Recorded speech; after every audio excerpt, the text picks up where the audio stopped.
কৃষ্ণ শংকৰ গুৰু হৰি ৰাম ৰাম হৰি ৰাম হৰি ৰাম।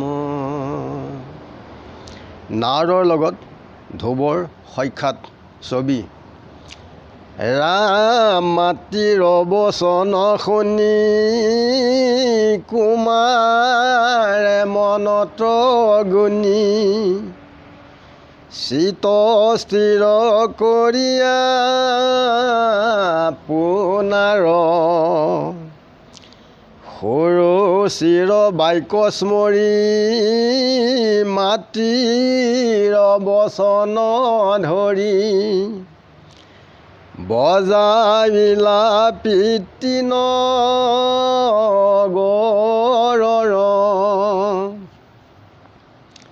আগ পাছ নচাহন্ত একেচৰে চলি যান্ত নকৰন্ত কাকো মনে ভয় ধ্ৰুৱৰ মনৰ যত বুজি শুনি অভিমত ব্যক্ত ভৈলা ব্ৰহ্মাৰ ত্ৰণয় আতিশয় ভক্তি ভাবি ধ্ৰুৱে নাৰদৰ পাৱি জানু শিৰে পৰিপ্ৰণামিলা নাৰদেও তুষ্ট হয়া নিজ হস্ত্ৰ মাথে দিয়া আশ্বাসী ধ্ৰুৱ কয়া শিলা পাছে মনে বিমৰিষি ধ্ৰুৱ কবলন্ত ঋষি শুনা শিশু বচন আমাৰ একেচৰে কি কাৰণে চলি যাহা ঘূৰ বনি কহ বাপু ইহাৰ কাৰণ ঋষিৰ বচন শুনি যথাবিত্ৰ কথা মানি নিৰন্তৰে সকলে কহিল সুৰুচি বুলিল যত নিপতিও যেন মত মাৱে যেন উপদেশ দিল পাছে তাৰ কাৰ্যলক্ষী শিশুৰ সাহস দেখি পৰম বিস্ময় মুনিবৰ উপদেশ চলে ঋষি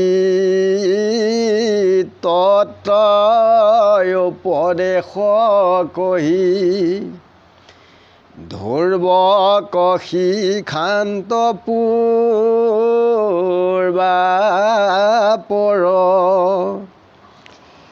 শুন শুন শিশু তই উপদেশ কহোঁ মই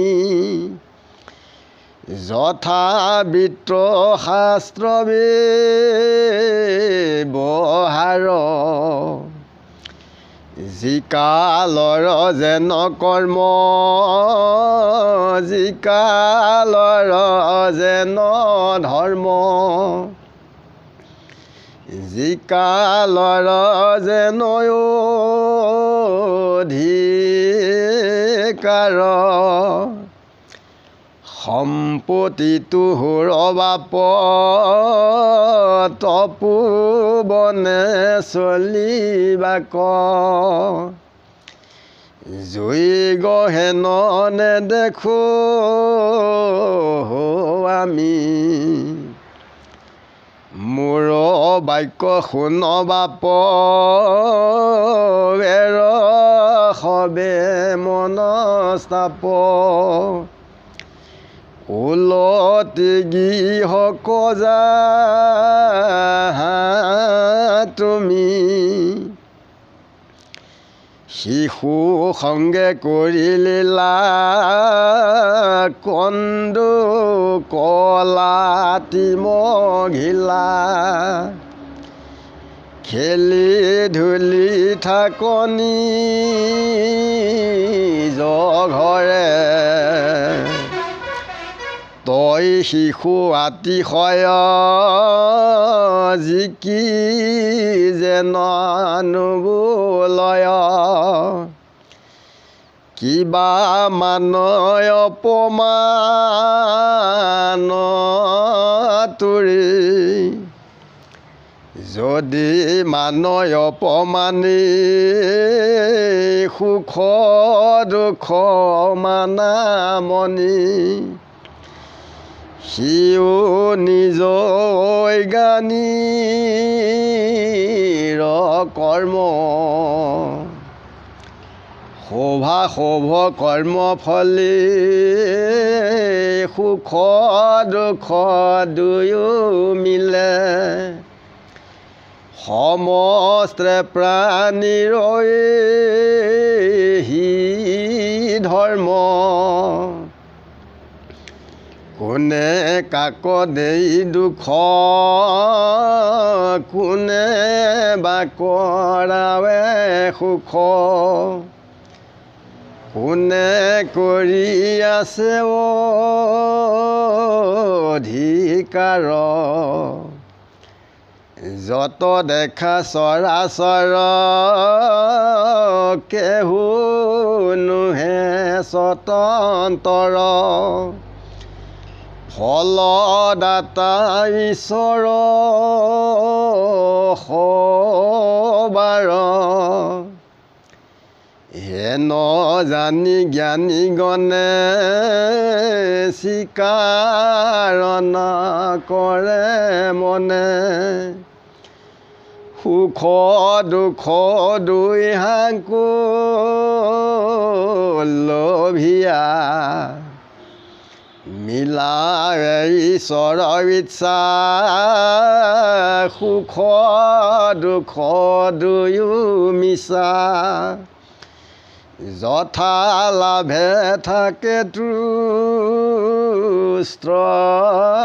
হৈয়া যদি হঠ বাট কৰি মায়েৰ বচন স্মৰি মাধৱক আৰাধি বিশ্বাস ইটো বানপ্ৰস্থ ধৰ্ম মুনিৰ দুষ্কৰ কৰ্ম কিবা জানি কৰ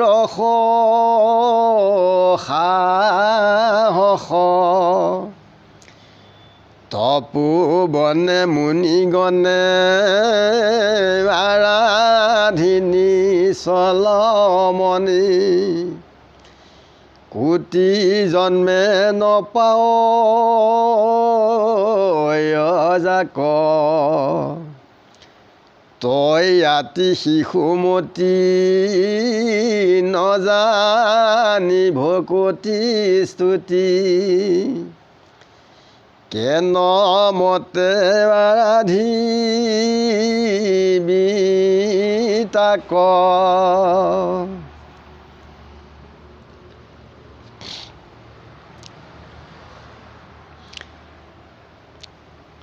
যে ধ্ৰুৱৰ মাতৃয়ে যিখিনি কথা কৈছিলে ধ্ৰুৱই মনত স্থিৰ কৰি পেলাই আৰু সৰুচিয়ে যিখিনি অহংকাৰ কৰিছিলে এই কথাখিনি মনতে স্মৰি পেলাই নিজৰ পিতৃ গৃহৰ পৰা তেওঁ বাহিৰলৈ ওলাই গৈছে। যে আগপাছ একো চোৱা নাই, তেওঁ অকলেই ভয় সংশ নোহোৱাকৈ তেখেত গৈছেগৈ। যে হৃদয়ত ধ্ৰুৱৰ মনত যিবিলাক অভিলাষ মনৰ ভাৱ আছিল নাৰদে গম পাই পেলাই আগত তেখেত ব্যক্ত হ'ল, উপস্থিত হ'ল। ধ্ৰুৱই নাৰদক জানু পাৰি চৰণত শিৰ থৈ পেলাই প্ৰণাম কৰিছে আৰু নাৰদেও তুষ্ট হৈ হস্ত দি পেলাই ধ্ৰুৱক আশ্বাসবাণী দিছে।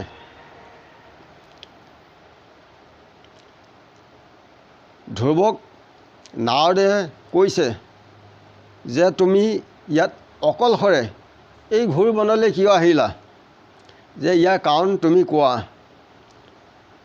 ধ্ৰুৱই গোটেইখিনি আদ্যোপন্তৰ মাহীমাকে কি কৈছিলে, নিজৰ পিতৃ যিবিলাক কৈছিলে আৰু নিজৰ মাতৃয়ে যিখিনি কৈছিল তাকো সবিশেষ বৃত্তান্ত নাৰদক গোটেই কথাখিনি কৈছে। মাকে কেনেকৈ উপদেশ দিছিলে। নাৰদে শিশুৰ সাহস দেখি বৰ আচৰিত হৈছে আৰু উপদেশ চলেৰে ঈশ্বৰৰ তত্ত্ব কথা কৈ পেলাই ধ্ৰুৱক জ্ঞান শিকাইছে পূৰ্বাপৰ। নাৰদে ধ্ৰুৱক কৈছে যে মই শাস্ত্ৰৰ ব্যৱহাৰ কওঁ, কথা কওঁ, তুমি শুনা। যে তুমি এতিয়া শিশু, যি কালত যি কৰ্ম কৰিব লাগে, তুমি এতিয়া ঘৰত খেলিব লাগে আৰু যি কালত যি ধৰ্ম, এইটো প্ৰাপ্তবয়স্কৰ বা উপযুক্ত বয়স হ'লেহে এই দিশত আগবাঢ়িবলৈ ভাল হয়। আৰু যি কালত যি অধিকাৰ কৰিব লাগে, যে তোমাৰ পিতৃৰ গোটেই সা সম্পত্তি আছে, তুমি তপোবনলৈ যোৱা, ইয়াত মই যোগ্য নেদেখোঁ। এইবুলি নাৰদে ধ্ৰুৱক কৈছে যে মোৰ বাক্য তুমি লৈ পেলাই তুমি ঘৰলৈ উলটি যোৱাগৈ। যে তোমাৰ কি মান অপমান আছে, তুমি সৰু ল'ৰা ছোৱালী, যদি তোমাৰ মান অপমান সুখ দুখ এইবিলাক যদি তুমি মানিছা, ইয়া তোমাৰ কেৱল অজ্ঞানৰহে দোষ। যে শুভাশুভৰ কৰ্মবিলাক কৰ্ম অনুসাৰী সুখ দুখ হয় সকলো জীৱ জগতৰে, ইয়াত দোষ কৰি একো লাভ নাই। ঈশ্বৰৰ ইচ্ছাই আহি সুখ দুখ মিলে, সম্পদো নাথাকে দুখো গুচে একতিলে। যে একেতিলেই দুখ নাইকিয়া হয়।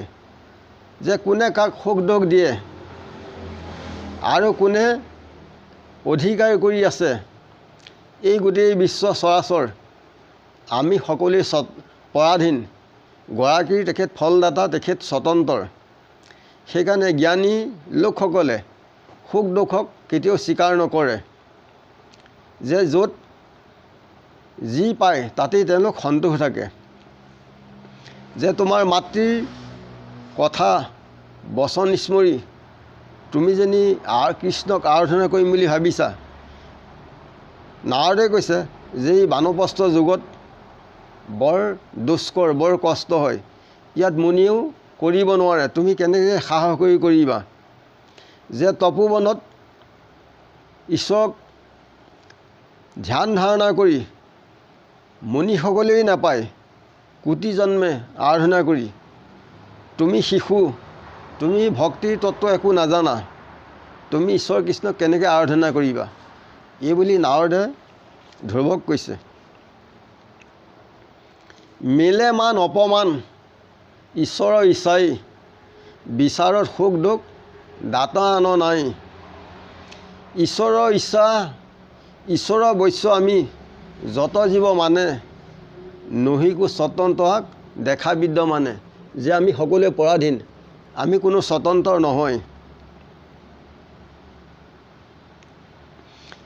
কৰ্মশে উপজয় জীৱ, কৰ্মেশে পলয়, সুখ দুখ ভয় সুখ কৰ্মেহে মিলয়, সকলো কৰ্মৰ ওপৰতেই মিলে। সেইকাৰণে ঈশ্বৰ সিদ্ধি আগবাঢ়িলে উত্তম হয়। ইমানতে আমি ৰাখিছোঁ। গুৰু কৃষ্ণ কৃষ্ণ মহাৰাজ হৃদয়।